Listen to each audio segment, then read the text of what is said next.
ক্ষমতাৰ বাবে বিটিআৰত নিৰ্বাচন নেখেলে ভাৰতীয় জনতা পাৰ্টীয়ে। এইবাৰৰ নিৰ্বাচন হ'ব বিটিআৰৰ নতুন ভৱিষ্যত নিৰ্মাণৰ বাবে। যিখন নতুন বড়োভূমিত থাকিব চিৰস্থায়ী শান্তি, থাকিব প্ৰগতি আৰু সমৃদ্ধি। 5 দিনীয়া ভ্ৰমণসূচীৰে বিটিআৰত বিকাশৰ পৰ্যালোচনা কৰিবলৈ গৈ ওদালগুৰিৰ ৰাজহুৱা সভাত মুখ্যমন্ত্ৰীয়ে ক'লে নতুন বিটিআৰৰ ভৱিষ্যতৰ কথা। এই বিটিআৰৰ নিৰ্বাচন আমি ক্ষমতাৰ কাৰণে খেলিব খোজা নাই। ক্ষমতা আহে, ক্ষমতা যায়, কিন্তু এই বিটিআৰৰ ইলেকশ্যন আমি বিটিআৰৰ এক নতুন ভৱিষ্যত ৰচনা কৰিবৰ বাবে আমি বিটিআৰৰ ইলেকশ্যন খেলিব খুজিছো। আমি বিটিআৰত শান্তি আনিম, চিৰস্থায়ী শান্তি আনিম। শান্তিৰ লগত প্ৰগতি আৰু সমৃদ্ধিৰ আমি এখন নতুন বিটিআৰ নিৰ্মাণ কৰিম। আমাৰ কোনো প্ৰতিদ্বন্দ্বীৰ নাম আমি নাজানো, আমি মাত্ৰ এটাই জানো যে বিটিআৰত সৰ্বস্তৰত বিকাশ হ'ব লাগে আৰু তাৰ কাৰণে বিজেপিক ৰাইজে ভোট দিব লাগে। বড়োভূমিৰ নিৰ্বাচনে 2026ৰ বিধানসভাৰ প্ৰতিচ্ছবিক প্ৰতিনিধিত্ব কৰিব। কাৰণ বিটিআৰৰ ফলাফল ভাল হ'লেই 2026তো দিছপুৰত তৃতীয়বাৰলৈ আহিব বিজেপি চৰকাৰ। গতিকে বিটিআৰৰ নিৰ্বাচনী ফলাফলৰ জৰিয়তে সমগ্ৰ অসমলৈ এটা বাৰ্তা প্ৰেৰণ কৰিবলৈ কাৰ্যকৰ্তাক আহ্বান মুখ্যমন্ত্ৰীৰ। আৰু বিটিআৰত যদি আমি ভাল ফলাফল দেখুৱাব পাৰোঁ, 2026 চনতো অসমত বিজেপিৰ চৰকাৰ তৃতীয়বাৰৰ বাবে আহিব, সেয়াও লগে লগে নিশ্চিত হৈ যাব। এই ইলেকশ্যন অকল মাত্ৰ আপোনালোকে বিটিআৰৰ বাবে খেলা নাই। আমি গোটেই অসমতে এই নিৰ্বাচনৰ জৰিয়তে আৰু এটা বাৰ্তা দিম যে এইবাৰো তৃতীয়বাৰৰ বাবেও অসমত বিজেপিৰ চৰকাৰ আহিব, তাত কোনো সন্দেহ নাই।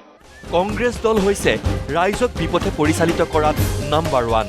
কংগ্ৰেছৰ দিনতেই বিটিআৰত হৈছিল তেজৰ খেলা। কংগ্ৰেছৰ দিনত বিটিআৰত হৈছিল সাম্প্ৰদায়িক হত্যা। বন্দুক বাৰুদেৰে বড়োভূমিক অস্থিৰ কৰি ৰখাটোৱেই মূল লক্ষ্য আছিল জাতীয় কংগ্ৰেছৰ। গতিকে নিৰীহৰ তেজেৰে ফাকু খেলা কংগ্ৰেছক বিটিআৰৰ পৰা বিদায় দিবলৈ ৰাইজক অনুৰোধ ডক্টৰ হিমন্ত বিশ্ব শৰ্মাৰ। ৰসগোল্লা খুৱাই ৰাজনৈতিকভাৱে কংগ্ৰেছক বিদায় দিবলৈ আহ্বান বিটিআৰবাসীক। কংগ্ৰেছ দল বিভিন্ন ধৰণে ৰাইজক বিপথে পৰিচালনা কৰিবৰ বাবে চেষ্টা কৰে। ৰাইজে তেওঁলোকক বাৰে বাৰে হৰুৱাই, এছেম্বলিটো হৰুৱাই, লোকসভাটো হৰুৱাই, পঞ্চায়ততো হৰুৱাই, কিন্তু তেওঁলোকৰ লাজ নালাগে। এইবাৰ মই অনুৰোধ কৰিম যে বিটিআৰত কংগ্ৰেছক এটা ইমান ডাঙৰ ৰসগোল্লা খুৱাই দিয়ক যাতে আৰু কেতিয়াও ইলেকশ্যন খেলিবৰ কাৰণেও কংগ্ৰেছ আৰু আমাৰ মাজলৈ নাহে। কংগ্ৰেছ চৰকাৰৰ দিনতেই বিটিআৰত আটাইতকৈ বেছি হত্যা আৰু হিংসাৰ ৰাজনীতি হৈছিলে। কংগ্ৰেছৰ দিনতেই বিটিআৰৰ ৰাইজে জীয়াতু ভুগিছিলে, সেই কথা আপোনালোকে সদায় মনত ৰাখিব। এই কংগ্ৰেছৰ দিনতেই বিটিআৰত বোমা বিস্ফোৰণ, সাম্প্ৰদায়িক হত্যা, হিংসা। কংগ্ৰেছে কেতিয়াও বিটিআৰত শান্তি বিচৰা নাছিল। বিটিআৰত আমাৰ কোনো শত্ৰু নাই, আমি সকলোৱেই বন্ধু। যোৱা 5 বছৰত বিটিআৰলৈ আমি শান্তি ঘূৰাই আনিলো। এইবাৰ আমাৰ লক্ষ্য বড়োভূমিলৈ উন্নয়নৰ গংগা বোৱাই অনা। অসমৰ দৰেই দুপদূপে আগবাঢ়িব বিটিআৰ। কংগ্ৰেছক বাদ দি আমি কোনো ৰাজনৈতিক দলৰ লগতে আমাৰ শত্ৰুতা নাই। আমি মাত্ৰ এটাই স্বাৰ্থ যে বিটিআৰৰ উন্নয়ন আৰু বিটিআৰৰ বিকাশে প্ৰতিটো জনগোষ্ঠী আৰু প্ৰতিজন ৰাইজক স্পৰ্শ কৰিব লাগে।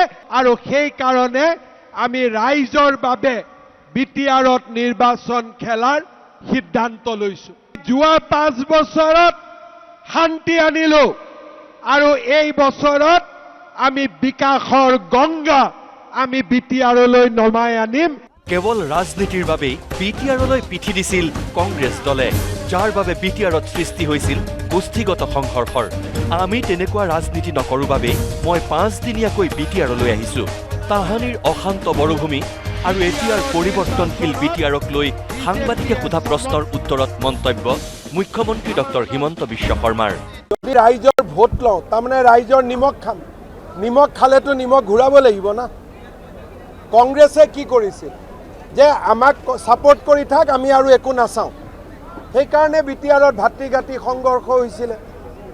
যদি মুখ্যমন্ত্ৰী এজনে এৰি দিয়ে তেনেকৈ হ'ব পাৰে নেকি?